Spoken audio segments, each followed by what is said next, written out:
안녕하세요. 저는 올해로 결혼 15년 차에 이르는 주부입니다.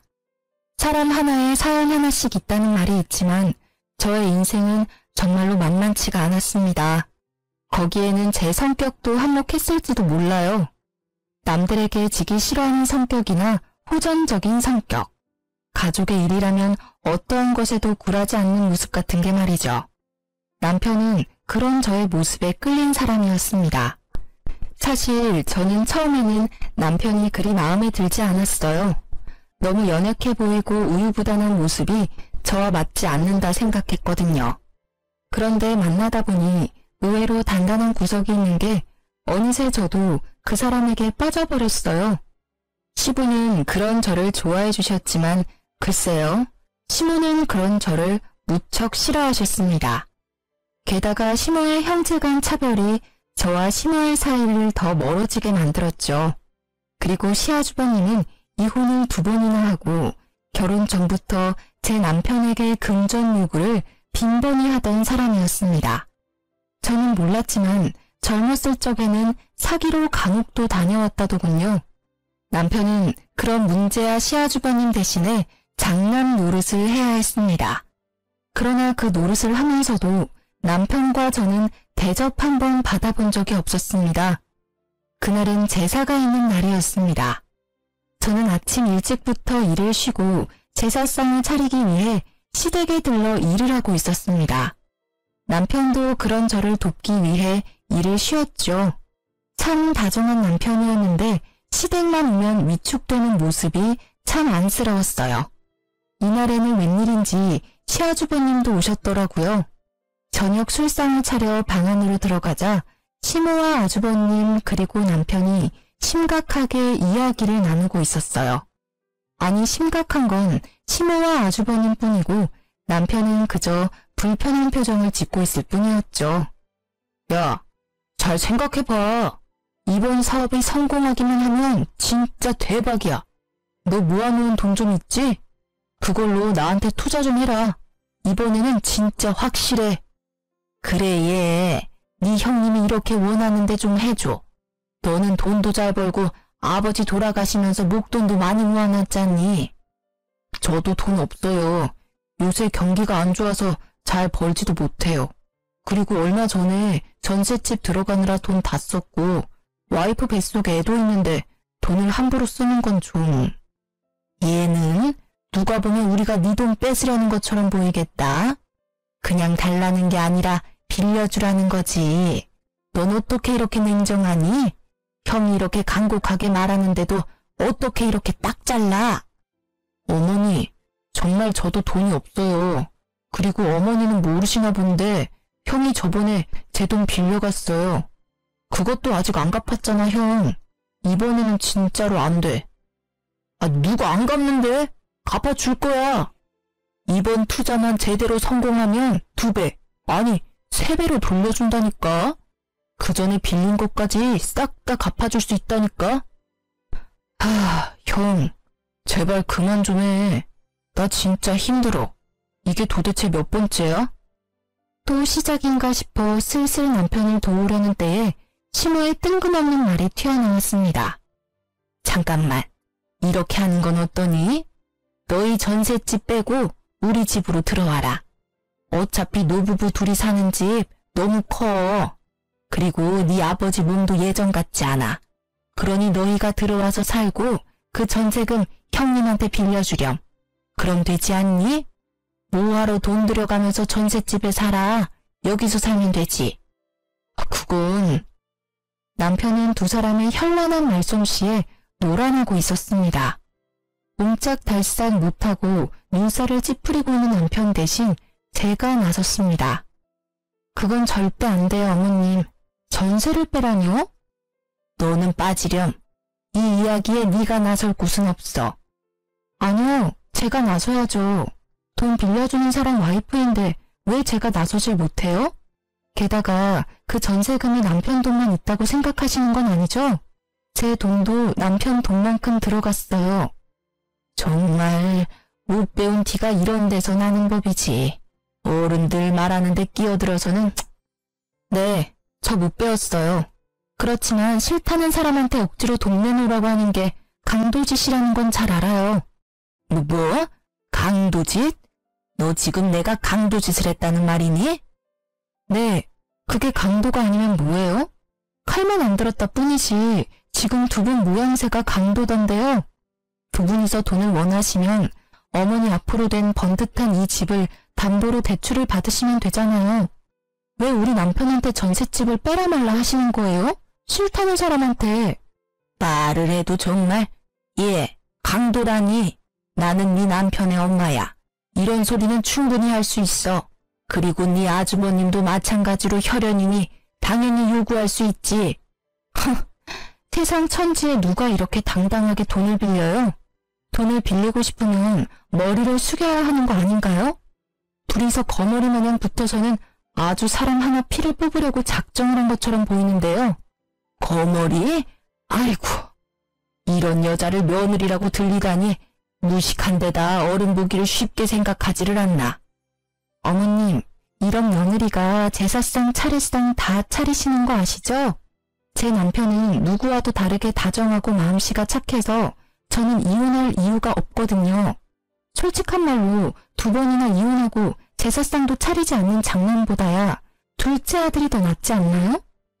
너 말 다 했니? 어떻게 아주버님 되는 사람한테 그런 막말을 할 수가 있어? 어머님, 그러면 앞으로 입이 늘어날 식구가 있는 사람한테 전셋방 빼서 돈 빌려주라는 건 막말이 아니에요? 아니, 빌려줄 수 있어요. 이제까지 빌려간 돈 다 갚아주면요. 그런데 이제까지 빌려간 돈도 갚을 생각이 없잖아요. 그마저도 갚지 않는 사람한테 더 이상 누가 돈을 빌려줘요? 첫째가 일부러 그랬니?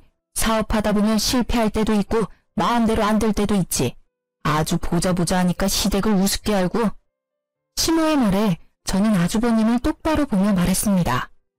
그 정도쯤 되면 사업에 소질 없으신 거예요.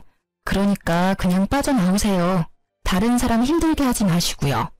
그리고 돈 빌려갈 생각하지 마시고 빌려간 거 갚을 생각이나 해주세요. 여보, 그만해.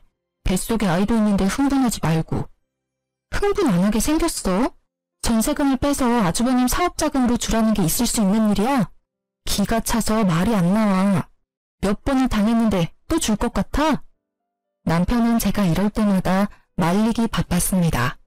뭐 궁합이야 잘 맞긴 했어요. 제가 화내고 남편이 말린다. 이 룰대로만 하면 사고는 쳐도 일은 크게 벌어지지 않았으니까요. 그렇지만 저희끼리만 좋으면 뭐예요? 이놈의 집구석이 우리를 가만히 두질 않는데 말이죠. 예, 네 와이프는 싸움닭이야. 성격이 보통이 아니야. 너 붙잡혀 사는 건 아니니? 여자가 남편 하는 일에 간섭하면 망하는 거야. 시모는 남편에게 그리 말했지만 남편은 그 말도 그냥 넘겼습니다. 시모가 남편을 걱정해서 그런 말을 하는 게 아니라는 걸 잘 알기 때문이었습니다. 그날 남편은 제게 조심스레 말을 꺼냈습니다. 당신한테는 정말 미안한 말인데 우리 합가 생각해보면 어떨까? 설마 당신 아주버님한테 홀랑 넘어간 거야? 아니야, 그런 건 아닌데 아버지 요새 기운 없어 보이는 것도 그렇고 어머니가 아버지한테 소홀해 보이는 게 눈에 보여서 좀 걱정이 돼서. 그건 그렇지. 요즘 많이 안 좋아 보이시기도 하고. 여느 때부터 시부에 대한 남편의 애정은 각별했으니 어쩔 수 없다고 생각했습니다. 저도 시부에게 사랑을 많이 받았기에 남편 뜻에 따르기로 했습니다. 그리고 차라리 가까이 있는 편이 남편과 제 돈을 지킬 수 있는 방법이라고 생각했어요. 그렇게 저희는 합가를 하기로 했습니다. 시부가 계시지 않았다면 절대 응하지 않았을 거예요. 합가를 하고 나니 시모는 웃기지도 않을 시집살이를 저희에게 시키더군요.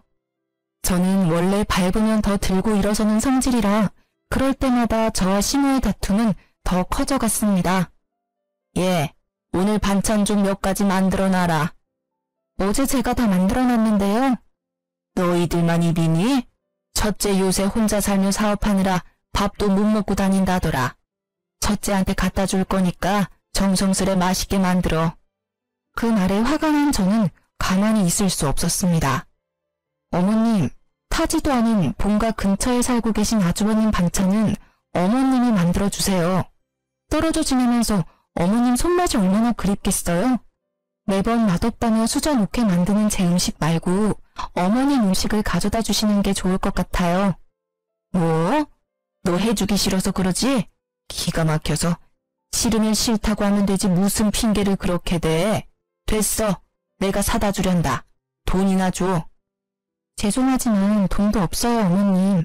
저한테 맡겨놓으신 거 없으시고 이번 달 드릴 용돈은 이미 월초에 드렸어요.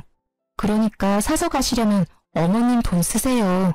저는 이제 공과금까지 대신 내드리고 있잖아요. 그 정도는 알아서 해주세요. 그깟 공과금 얼마나 낸다고 생색이야? 용돈도 조금만 주면서 나를 이렇게 핍박해? 용돈 50만 원이 큰 돈이 아닌가요? 저희 버는 돈도 그렇게 많지 않은 거 아시면서 어떻게 그런 말을 하세요? 그렇다고 그 돈으로 태어난 손녀한테 장난감이나 옷 한 벌 사준 적이 있으세요? 저희한테 수고한다고 밥 한 끼 사준 적이 있어요? 계속 적다고 말씀하시면 더 줄일게요. 아이고, 며느리가 시무를 잡네 잡아. 그래, 어디까지 하나 해봐라. 나도 가만 안 있을 거야. 시무는 그 이후로 더욱 악독하게 시집살이를 시켰습니다. 일하고 온 사람 피곤한 거 알면서도 운전기사처럼 끌고 다니는가 하면 동네 사람들에게 기센 며느리 때문에 힘들다며 아주 광고를 하고 다니시더군요. 그렇지만 그런 시무의 행동은 아주버님에 비하면 정말 별거 아닌 일이었어요. 시무의 시집살이가 계속되는 동안 저희 전세금을 노린 아주버님의 공작은 끊이 나지 않았습니다. 당신 왜 이렇게 술에 취해서 들어왔어? 술도 못 마시는 사람이 인사불성이 돼서는? 저는 남편의 모습에 의아한 마음뿐이었습니다. 다음날 잠에서 깬 남편에게 물었습니다. 어제는 술 왜 그렇게 많이 먹은 거야? 속상한 일이라도 있었어? 어제 형님이 찾아왔어. 불러낼 때는 돈 갚겠다는 식으로 이야기해서 나갔는데 도착하니 술을 엄청 먹이더라고. 그 뒤에 계속 내 카드로 비밀번호 뭐냐고 물어보는데 버티다가 결국 술 취해서 골아떨어졌지. 뭐? 아주버님이 또 자기한테 돈 달라고 그랬단 말이야? 이번에는 아예 도둑놈처럼 카드에서 직접 빼내려고 했나 본데? 아, 가족 중에 강도가 하나 있으니 진짜 힘드네. 전세금을 당신 통장에 안 넣어놨으면 지금쯤 다 털렸을지도 몰라. 술에 취해서 내가 비밀번호를 말했는지 안 했는지도 기억이 안 나거든. 말했어도 내 계좌에는 딸랑 10만 원 들었을 텐데. 남편이 밤중에 연락 온 게 없나 폰을 확인하더니 곧 한숨을 푹 쉬더라고요. 그 10만 원도 살뜰히 가져갔네. 정말 징글징글하다. 나도 참 못났어. 술 기운에 비밀번호 가르쳐줬나 봐. 앞으로도 돈 관리는 자기가 좀 해줘. 자기한테는 절대 그러지 않잖아. 아, 진짜 너무 짜증나. 왜 매번 우리만 이렇게 손해봐야 해? 이 사람들은 가족이 아니라 도둑이야. 미안해. 당신 이렇게 마음고생 시켜서. 남편은 초췌한 모습으로 제게 사과했습니다. 남편이 사과할 일이 아닌데도 그 사람들이 잘못한 일인데도 항상 남편의 입에서는 미안하다는 말만 나왔어요. 남편이 그럴수록 시무와 아주버님에 대한 저의 원망은 더 커져갔어요. 그리고 우리를 힘들게 하는 일은 계속됐답니다. 여보, 당신 저번에 연장 만지다가 다친 손가락이 아직 고름이 나오네. 2주가 넘었는데 아물지를 않아. 혹시 모르니까 큰 병원 한번 가보자. 그래, 요새 몸이 안 좋기는 했어. 몸이 이상한 수포도 생기고 옷이 스치기만 해도 따가운 게 이상이 있기는 한 것 같은데. 그렇게 대수롭지 않은 대화를 나눈 날 우리는 종합병원으로 향했습니다. 그런데 병명을 알 수 없다고 하더군요. 아니, 몸통의 통증은 대상포진이라고 하는데 손가락이 왜 아직 고름이 나오는지를 설명할 수 없다고 하더라고요. 그러면서 몇 가지 검사를 해보자고 하더군요. 검사를 하고 집에 돌아와 기다리는데 뜬금없는 일요일 아침에 전화가 왔더라고요. 너무 급한 사안이라 주말임에도 연락을 드렸어요. 더 알아봐야겠지만 혈액검사상 암에 대한 소견을 보이고 있습니다. 일단은 내일 당장 병원으로 와주세요. 정밀검사를 해야 할 것 같습니다. 청천벽력 같은 소식에 저는 경황이 없었습니다. 그러나 초기이고 성인 남성에게는 예후가 좋은 상황이라고 하더군요. 저와 남편은 마음을 굳게 다졌습니다. 힘들게 살아온 인생 보답받지도 못하고 가는 건 억울해서 못 산다고, 늙어서 우리 딸 결혼식 때까지는 살아야 하지 않냐고 남편은 치료의 열의를 불태웠습니다. 저희 남편은 토목업에 종사하기에 보험을 드는데 한계가 있었어요. 그래도 보험금이 5천만 원 정도가 나왔거든요. 남편은 시모에게 자신의 상태를 알리며 보험금이 있으니 잘 해결될 거라고 말했어요. 그런데 뒷목 잡을 일은 그 다음 주에 일어났어요. 시모가 저와 남편을 조심스레 부르더라고요. 둘째야, 너 혹시 4천만 원 정도만 빌려줄 수 있니? 네? 갑자기 그런 큰 돈을 어디서? 너 보험금 있잖아. 그거 어차피 실비도 나오고 수술비도 나올 거 아니야. 5천만 원 다 없어도 지금 당장 치료받는데 큰 지장은 없잖니? 어머님, 지금 무슨 소리를 하시는 거예요? 암 걸려서 고생하는 아들한테 할 소리예요? 저는 어이가 없어서 바로 받아쳤습니다. 그랬더니 시모가 저를 흘겨보더군요. 네가 신경 쓸 일 아니다.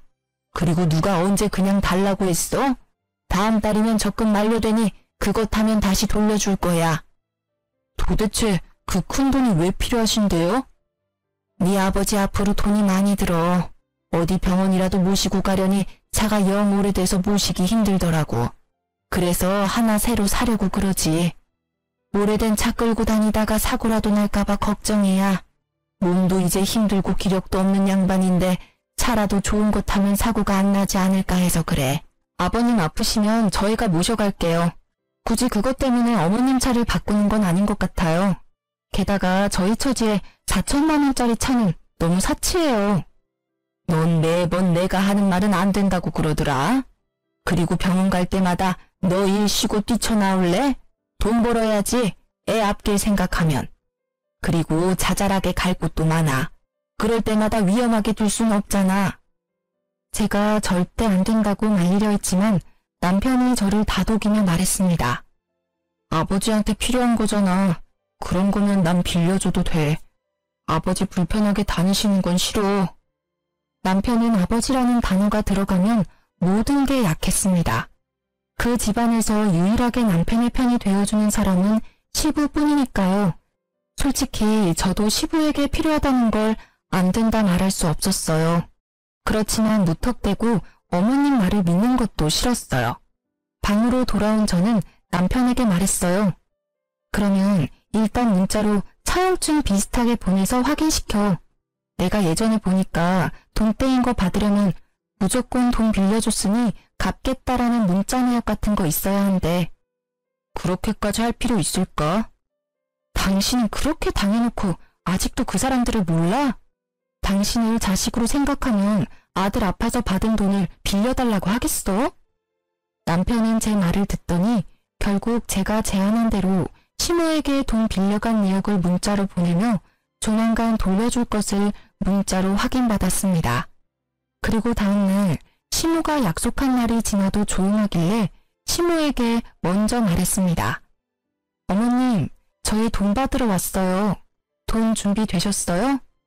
그건 이번에는 못 준다. 좀 기다려야겠어. 네? 갑자기 그게 무슨 말씀이세요? 이번 달에 적금 탄다고 하지 않으셨어요? 그건 저번 달에 이미 받았어. 사실 나도 첫째한테 적금까지 빌려줬는데 애가 연락이 안 되는구나. 혹시 어머님 차 바꾸겠다고 가져간 저희 남편 보험금도 아주버님께 드린 건 아니죠? 그것도 싹 다 걔한테 줬어. 얼마나 나한테 해달라고 난리를 치는지 너희들이 알아서 줬으면 나한테까지 이런 불똥 튈 일 없었잖니. 무슨 말도 안 되는 말을 하시는 거예요? 어머님, 아세요? 그거 그냥 돈 아니에요. 우리 남편 목숨값이라고요. 피 같은 돈이라고요. 내 적금도 피 같은 돈이야. 너희 돈만 소중하니? 못 받고 있는 건 나도 마찬가지야. 너희들은 왜 나한테 와서 이 난리야? 첫째한테 가서 직접 받아와. 애먼 사람을 괴롭혀? 어머님, 잊으셨어요? 돈 빌려가신 분 어머님이세요. 저희 증거도 있어요. 그래, 내가 빌려갔다. 너희는 늙은 시무한테 돈 빌려준 게 그리 아까워? 이렇게 빚쟁이처럼 사람 들들 볶는 건 아니지 않니? 적반하장도 유분수라는 말이 딱 떠오르더라고요. 남편은 그런 시모의 말도 안 되는 행태에 그저 주저앉아 있을 뿐이었습니다. 저에게 그런 망언을 꺼내는 시모의 모습에 저는 흥분하고야 말았습니다. 어머님, 저희 보험금 받은 거 아주버님한테 말하셨어요? 그래, 걔한테 이야기했어. 너희한테 목돈이 생겼다고 들었으니 첫째한테 도움이 될까 싶어 말한 거야. 도대체 어머님은 어째서 아주버님을 싸고 도시는 거예요? 남편도 어머니 자식이에요. 게다가 매번 시대고고 귀찮은 일 아무 말 없이 다 도맡아 하는 효자라고요. 그런 자식한테 이러시는 거 부끄럽지도 않아요? 내가 왜 부끄러워야 하니? 네 남편이 내 자식이라고? 절대 아니야. 둘째, 너는 내 자식이 아니다. 네 아버지 자식이지. 어디서 굴러먹었는지 모를 년이랑 붙어먹어서 데려온 사생아. 나는 너 절대로 내 자식이라고 인정 안 해. 내 자식은 첫째뿐이야. 그때? 시모의 폭탄 발언에 남편은 놀라 벙벙한 표정이었고 저는 저대로 당황해 말이 안 나오더군요. 그런 한편으로는 이 상황들이 이제야 이해가 가기 시작했습니다. 너 3살 때 네 아버지가 너를 데려왔어. 우리 호적에 입양시키자고. 나는 첫째 아들이 있는데 왜 또 아들을 데려왔나 싶었어. 남편의 성화에 양자의 연을 맺긴 했는데 나중에야 제대로 알게 됐지. 네가 밖에서 낳아온 자식이란 걸. 나중에 알아보니 그 여자는 죽었고 네 아버지가 널 불쌍하게 여겨서 데려왔다는 걸 알았어. 저는 그 말에 시모가 남편을 못살게 굴었던 이유를 알 것 같았습니다. 그래도 이건 아니죠. 보기 싫었으면 쫓아보내고 연 끊으면 될 일을 이렇게 두고두고 괴롭혔다니. 난 내 자식 힘들어하는 꼴은 못 봐. 왜 내가 그걸 봐야 해? 너희들 죽을 때까지 우리 수발 들라고 합가하라고 한 거야. 내가 너한테 애정 한 조각이라도 있을 줄 알았니? 뻔뻔하기도 해라. 저는 시모의 말에 분노가 치미는 것을 느꼈습니다. 지금껏 이 집안의 크고 작은 일을 해결한 건 우리 남편이라고요. 매번 사고만 치는 아주버님이 뭘 해준 게 있다고 매번 감싸는 건데요. 평소에는 집에 오지도 않다가 돈만 필요하면 어슬렁거리며 와서는 사람들 돈 다 빌려서 가져가서는 안 갚고, 그런 사람이란 걸 알면서 어떻게 우리 남편 보험금을 가져가서 그런 사기꾼한테 전해줄 수가 있어요. 어머님도 똑같아요. 똑같은 사기꾼이라고요. 누가 사기꾼이야? 우리 첫째는 그런 짓 안 해. 재수가 없어서 계속 미끄러지기는 하지만 걔도 뒤에서 잘 받쳐주면 성공할 거라고. 보험금 그게 그렇게 중요해? 그냥 콱 죽어버리지 그랬니? 꼴도 보기 싫은 네 얼굴 볼 때마다 짜증이 얼마나 나는지 알고는 있니? 차라리 네 아버지를 닮았으면 정이라도 조금은 갔을 것을. 그 여자를 빼다 박았는지 정이라고는 안 가는 얼굴을 하고선. 그만하세요. 그런 소리 들을 만한 사람 아니에요. 어머님만 그런 줄 아세요? 저도 똑같아요. 아주버님 얼굴만 보면 치가 떨린다고요. 이번에는 어떤 사고를 쳤을까, 또 돈을 요구하면 어떡하나 하면서. 그러니 이번에도 아주버님 감싸주시면 저 진짜 용서 못해요. 아주버님은 어디 가셨어요? 그걸 낸들 아니? 나도 연락이 안 되는데. 설사 알아도 내가 너희한테 알려주겠니? 애를 이렇게 잡아먹으려고 난리들을 치는데. 화가 머리끝까지 난 저와는 반대로 남편은 도리어 차분해진 표정이었습니다. 이때 남편은 알게 되었다고 해요. 자신이 그렇게 노력해도 어머님께 인정받지 못한 이유를요. 그 이유를 알게 되어 오히려 홀가분했다고 하더군요. 결국 돈 4천만 원을 사기로 잃게 된 저희는 이제 치료에만 집중하자며 시댁에서 나오기로 했습니다. 아파서 요양하겠다고 하니 시무가 막지는 않더군요. 잘못한 일이 있으니 잡지 못한 것도 있겠죠. 그 뒤 시부가 죽고는 시댁과 완전히 연락이 끊어져 2년도 이대로 끊어지나 하는 작은 기대를 하고 있었어요. 그러나 그것도 1년을 넘기지는 못했습니다. 남편은 1차 치료를 끝내고 요양 겸 쉬고 있던 중이었습니다. 저는 그런 남편의 수발을 들기 위해 일을 그만두고 퇴직금을 받아 나온 상태였죠. 그날의 평화를 깬 것도 시모의 전화 때문이었습니다. 너 혹시 돈 100만 원 정도만 빌려줄 수 있니? 갑자기 전화하셔서 또 돈 이야기세요? 이번에는 뭐 때문에 필요하신데요? 말하는 꼰세하고는 친구 아들 결혼시킨다고 해서 축의금 하려고 그런다. 요새 너희들이 도통 들리지 않으니 돈이 없어서 말이다. 너희도 그렇지 한 번도 연락을 안 해? 매달 시댁에 용돈을 드리던 저는 그 당시 괘씸한 마음에 돈을 돌려받기 전까지는 용돈을 드리지 않기로 결심했었어요. 결국 돈이 궁해진 시모가 연락을 하신 거였어요. 그런데 어째 기분이 이상하더라고요.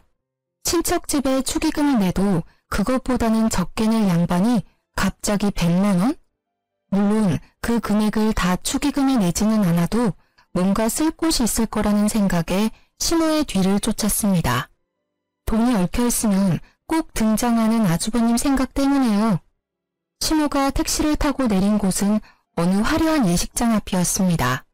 소문으로도 대관료와 식대가 어마어마하다는 이 예식장에 시모는 무슨 일로 들렸을까 하는 차에 저는 소름이 쫙 끼쳤습니다. 로비 화면에 떠있는 결혼 커플 사진에 아주버님의 얼굴이 떡하니 붙어 있었기 때문이었습니다. 감히 내 남편 안보험금을 사기쳐놓고 이런 비싼 곳에서 결혼식을 할 생각을 하다니 화려하게 치장된 그 모습이 괘씸해서 화를 주체할 수 없었습니다. 애써 냉정해진 저는 드디어 꼬리를 잡았다고 생각했습니다. 가만 보니 아주버님의 결혼식에는 시부모가 아닌 다른 사람이 혼주석에 앉아 있었습니다. 세 번째로 하는 결혼식임을 숨기고 싶었던 건지 그것도 아니면 집안 사람들이 가진 부정적인 이미지를 상대 측에 알려주고 싶지 않았던 건지도 모릅니다. 저는 아주버님이 대화를 나눌 때 불쑥 끼어들었습니다. 안녕하세요. 오랜만에 뵙네요. 제가 나타나자 아주버님의 얼굴이 굳었습니다. 그러더니 다른 사람들에게 잠시 실례한다며 저를 옆으로 끌었습니다. 여기는 어떻게? 그러게요. 제가 여길 어떻게 왔을까요? 그런데 결혼식을 굉장히 성대하게 치르시네요. 축하드려요. 그런데 우리 할 얘기가 있죠? 재수씨, 나 30분 뒤면 결혼식이에요. 결혼식 끝나고 이야기해도 되잖아요. 남의 경사에 초를 치러 온 것도 아니고. 무슨 말씀을 그렇게 하세요. 정 원하시면 저는 여기서 말씀드려도 괜찮아요. 하객 알바까지 쓴 것 같은데 정말로 괜찮으신 거 맞아요? 아내가 될 예비 신부님이 모든 걸 알아도? 알았어요. 잠시만요. 아주버님은 저를 데리고 호텔 객실이 있는 층으로 향했습니다. 사람이 없는 걸 확인한 아주버님이 먼저 소리치더군요. 도대체 왜 이러는 겁니까? 어떻게 성사시킨 결혼식인데 이렇게 행패를 부려요? 행패요? 동생 보험금 가지고 치르는 결혼식이면 저도 관여할 수 있죠. 어머님한테 받은 남편 보험금 어쨌어요? 내가 뭘 받았다고 그래요? 딱 잡아떼는 아주버님 모습에 저는 코웃음을 쳤습니다. 당신이 어머님 시켜서 우리 남편 보험금 강탈해 간 거 내가 모를 줄 알아요? 사람을 우습게 보는 것도 한두 번이지. 우리가 아무것도 안 하니까 쉬워 보이나 본데 남편은 몰라도 나는 아니에요. 막말로 지금 당장 이 결혼식 뒤집어 엎을 수도 있고 당신 같은 사기꾼 민낯 알려주는 건 일도 아니야. 뭐? 사기꾼?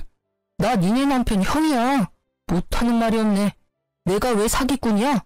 그 돈 돌려준다고 몇 번을 말했어. 그리고 어머니가 준 건 어머니 돈이라고 생각해서 받은 거였어. 그만 잡아떼세요. 어머님이 벌써 말씀하셨어요. 아주버님이 남편 보험금 필요하다고 했다면서요? 그러면서 어머님 시켜서 돈 가져가서는 안 돌려줬다던데요? 돈을 받은 건 사실이야. 인정할게. 그런데 여기 와서 이럴 건 아니잖아. 진정하고 우리 대화로 해결해보자고. 진정? 대화. 저기 아주버님, 저요. 세상 둥글게 살고 싶은 사람이에요. 누구는 화내고 싶어서네요. 예전부터 그랬잖아요. 매번 우리 남편한테 돈 빌리고 안 갚고 상습이잖아요. 제가 본 것만 수십 건이에요. 가져갔으면 갚을 생각을 해야지. 남의 돈으로 호사스럽게 살면서 사람 우습게 보는 것도 정도가 있죠. 그리고 대화로 해결될 일은 아니죠. 돈을 가져와야 될 거 아니에요. 제 목소리가 커지니 아주버님은 당황했습니다. 알았어. 그럼 이렇게 해. 오늘은 바쁘니까 내일 어떻게든 돈을 마련해서. 제가 아주버님 수법에 당한 게 몇 년인데요. 지금 당장 준비하세요. 결혼식 끝날 때까지 안 주시면 저도 성심껏 이 결혼식 정성스레 망쳐드릴 테니까요. 아니, 하루도 못 기다려? 하루고 한 달이고 지금 몇 년 전에 빌려준 것도 안 갚으셨잖아요. 그리고 기다릴 필요가 어디 있어요? 이번 결혼식 친척 빼고 친구들 하객은 진짜죠?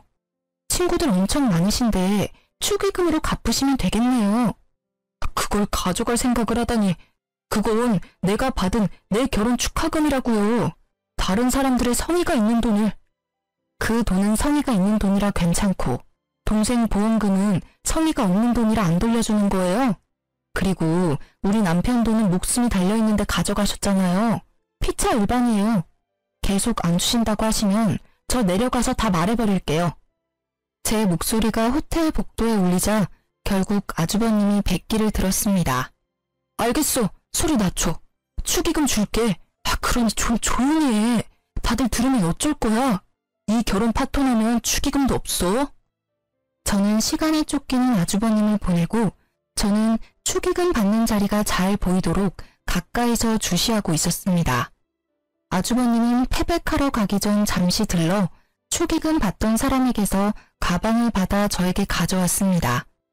저는 가방을 받아 금액을 확인했습니다.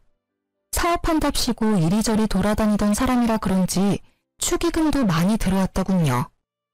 저희한테 빌려간 돈에 한참 못 미치네요. 나머지 2천만 원은 어머님 편으로 보내주시면 제가 받아갈게요. 그리고 제 조건을 들어주면 앞서 빌려가신 돈은 탕감해 드릴게요. 이번에는 또 뭐야? 무슨 조건인데? 저와 남편에게 어떠한 금전 요구도 하지 마시고 어머님 통해서 돈 빌리는 것도 하지 마세요. 그리고 남처럼 지내요. 앞으로 아는 척 하지 마시고 이 조건 깨지면 빚쟁이처럼 남은 금액 받으러 따라다닐 거니까요. 생각보다 별거 아닌 조건이었다고 생각했는데 아주버님의 표정은 썩 좋지 않았습니다. 그 표정은 지갑을 강제로 뺏긴 억울함과 짜증이었어요. 그 얼굴을 보는 순간 저는 안도의 숨을 몰래 쉬었습니다. 2천만 원 잊지 마세요. 그거 안 주시면 어머님 앞으로 된 집으로 대출받아서 가져갈 거예요. 실질적으로 저희한테 돈 빌려간 사람은 어머니시거든요. 어머님한테 돌려받는 게 맞죠. 그럼 굳이 이 축의금을 가져가지 않아도 되잖아. 내가 어머니한테 드릴 테니. 그건 그거고 이건 이거죠. 어머님한테 드린 돈이 아주버님한테 간 걸 아니까 찾아왔고 현금이 있으니 제가 받아가는 거고요. 지금이 지나가면 또 돈 없다고 하실 거 분명하니까요. 아쉽다고 생각하지 마세요. 저희는 그 돈 충분히 받을 자격 있다고 생각하니까. 눈 뜨고 축의금을 빼앗긴 그 기분을 곱씹고 있을 아주버님을 보며 저는 생긋 웃어주었습니다. 그럼 신혼생활 즐겁게 하세요. 저를 노려보는 아주버님을 뒤로하고 속으로 즐거움의 소리를 지르고 있었습니다. 처음으로 돈을 돌려받았어요. 그냥 돈이 아니었으니 더 소중했습니다. 저는 이 기세로 나머지 2천만 원도 돌려받기로 했습니다. 저는 돈을 은행 계좌에 넣고 남편을 불러 시댁으로 향했습니다. 시모는 저보다 일찍 돌아와 있더군요. 자식 결혼식에 얼굴 도장만 찍고 오는 처량한 신세라니. 그래도 안쓰러운 기분보다는 본인 손으로 그렇게 만들었다는 생각밖에 들지 않았어요. 너희 여기 웬일이니? 이 집에는 오지 않기로 한 거 아니었어? 말씀드릴 게 있어서 왔어요. 당신이 직접 말해요. 저는 남편을 바라보며 말했습니다. 남편은 준비해온 서류를 내보이며 시모에게 말했습니다. 어머니, 제가 생각해봤는데 저를 파양해주세요. 저는 더 이상 어머니의 아들이고 싶지 않습니다. 남편의 입에서 튀어나온 말에 시모의 얼굴이 악독하게 변했습니다. 뭐? 네가 뭔데 파양을 하라 마라 하는 거냐? 이제껏 입혀주고 재워주고 먹여줬더니 이렇게 은혜를 원수로 갚아? 그런 이유로 이제껏 제사며 차례며 잘 모시지 않았습니까? 합가에서 어머님 돌봐드린 것까지 하면 제 할 도리는 다 했다고 생각합니다. 그러니 파양해 주세요. 절대 안 된다. 파양이라니 누굴 바보로 하니? 너희가 나 모시기 싫어서 그런 말 하는 거 안다. 그래서 반년 동안 연락 안 하고 살지 않았니? 그 정도 시간이면 반성했을 거라 생각했는데 그게 아니라 딴 생각을 해? 이제 그만하세요, 어머님. 저희도 더 이상 어머님 모시고 살 여력이 안 돼요. 이도 병원 치료 중이라 일도 못하고 힘들다고요. 게다가 친자식도 아니라며 타박 주셨잖아요. 그냥 서로 편하게 파양하세요. 파양? 내가 누구 좋으라고 그런 거래. 나는 죽을 때까지 너희한테 붙어 살 거야. 내가 죽을 곳이 네 집이라는 것만 알아둬라. 너는 내 자식은 아니지만 나를 돌봐야 할 이유가 있어. 천년의 자식을 거둬줬더니 그래서 죽을 때까지 저희에게 수발을 받으시겠다는 생각이세요? 그래. 내 자식 고생시키기는 싫으니 너한테 붙어 있어야지 어떡하니? 그럼 안 되겠네요. 어머님이 싫으시다면 재판으로 할까요? 이제껏 어머님이 남편이 제 핏줄이 아니라고 괴롭힌 것, 과도하게 금전 요구하신 것, 그런 것들이 다 증거가 되거든요. 저희는 뭐든 하양만 하면 되니까요. 나는 절대 허락 못한다. 너희는 절대로 이 집에서 못 나가. 나한테 신세진 값은 받아야지. 막무가내로 안 된다는 시모에게 저는 그분의 가장 큰 약점을 들이밀었습니다. 제가 얼마 전에 아주버님을 배웠어요. 결혼식장에서요. 벌써 몇 번째 결혼인지는 모르겠지만 여자 쪽 집안이 엄청 좋아 보이던데 어머님이 여기에 합의하지 않으면 저는 이 길로 아주버님 장인어른 댁으로 찾아갈 수밖에 없어요. 주소를 알아놨거든요.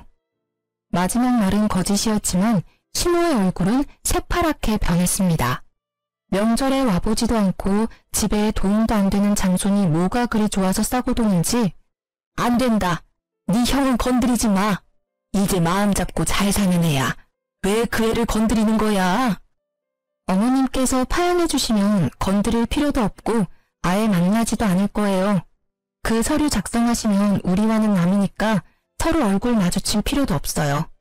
아니면 제가 그 집에 찾아가서 어머님이 아주버님 친모이고 외방 자식인 둘째 아들 피 같은 보험금 사기쳐서 가져갔다고 말할 거예요. 악에 바친 제 말에 결국 무너진 건 시모였습니다.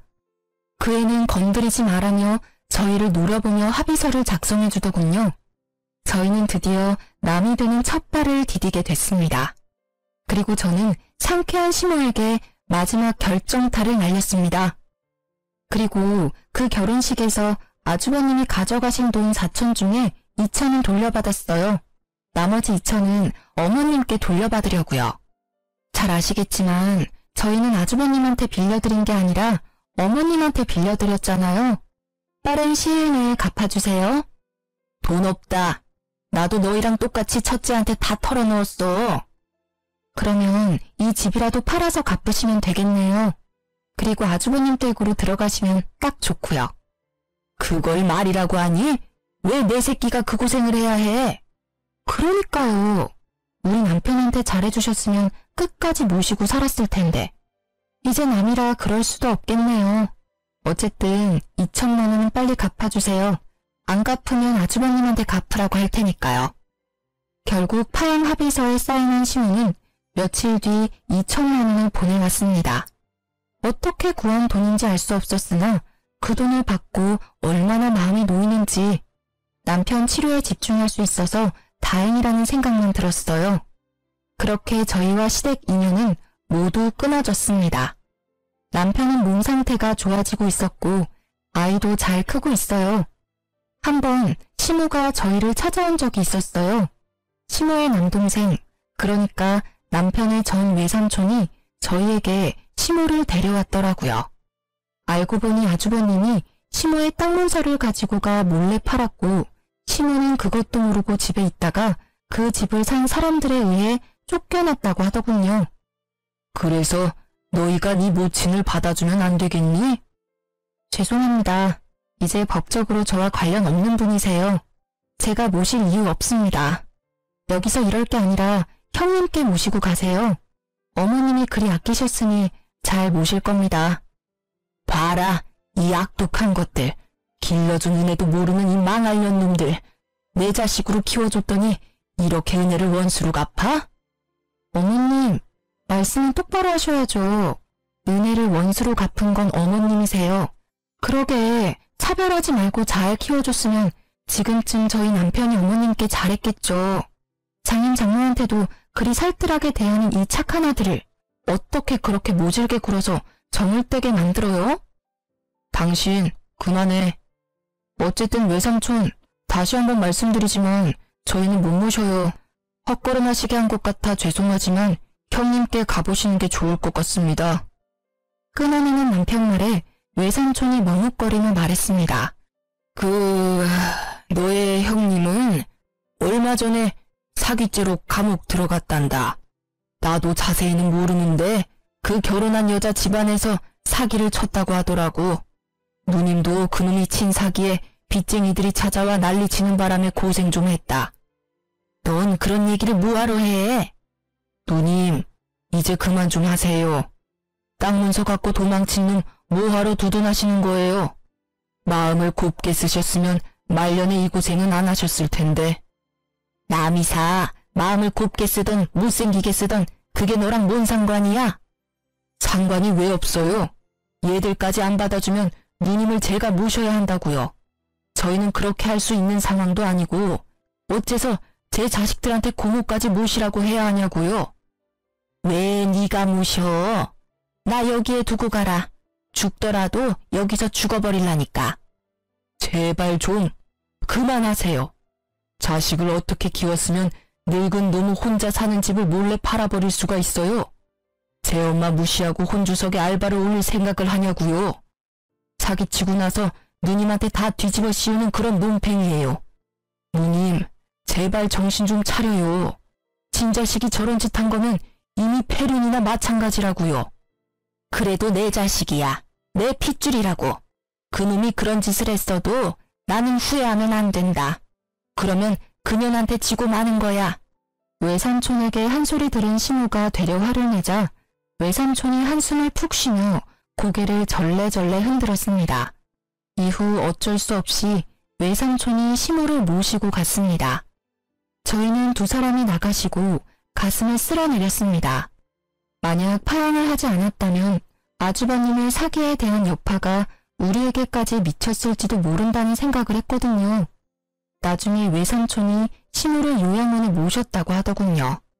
그렇게 진짜로 저희와 시모의 연은 끊어졌습니다. 적고 보니 정말 파란만장한 일들의 연속이네요. 남편은 병마를 딛고 지금은 일도 다시 시작하며 잘 지내고 있습니다. 저도 강도 같은 시댁 걱정을 하지 않으니 생활이 여유로워졌어요. 우리 가정을 지킬 수 있어 다행이라고 생각합니다. 세상에 나쁜 놈이 없는 사람 등쳐먹는 사기꾼이라고 그런 사람들은 인연을 끊는 게 답인 것 같아요. 긴 사연을 들어주신 분들에게 감사의 마음을 드리고 싶네요. 내일은 오늘보다 더 행복하시길 바랍니다.